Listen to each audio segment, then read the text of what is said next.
जय हिंद। हम लेकर के हाजिर हैं आज भारतीय संविधान का अनुच्छेद 4। तो देखेंगे लोग आज भारतीय संविधान का अनुच्छेद 4 क्या कहता है। तो भारतीय संविधान का अनुच्छेद 4 कहता है कि भारतीय संविधान का अनुच्छेद 4 कहता है कि संसद द्वारा आर्टिकल 2 या आर्टिकल 3 यानी कि आर्टिकल 2 कहता है कि भारतीय संसद चाहे तो किसी विदेशी राज्य को भारत में मिला सकती है। आर्टिकल 2 कहता है भारतीय संविधान का अनुच्छेद 2 कहता है।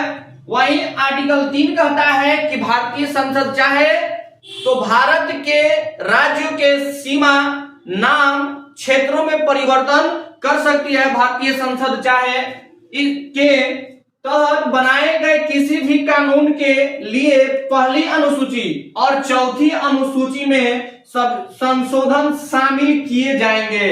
यानी कि जो भारतीय संविधान के यह संशोधन होगा, यह अनुच्छेद 4 जो संशोधन होगा, यह अनुसूची 1 और अनुसूची 4 के तहत संशोधन किए जाएंगे। कह रहा है लेकिन ऐसे कानून को अनुच्छेद 368 के तहत संवैधानिक संशोधन नहीं माना जाएगा। यानी कि जो यह संशोधन होगा, यह अनुच्छेद 368 के तहत यह संवैधानिक संशोधन नहीं माना जाएगा।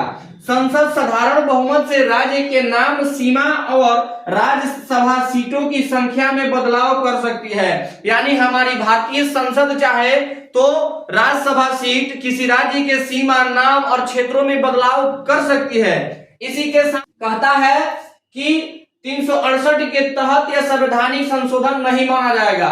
मतलब कोई भी कानून अगर साधारण बहुमत से पास होता है तो सबसे पहले जाएगा लोकसभा में। कहा जाएगा?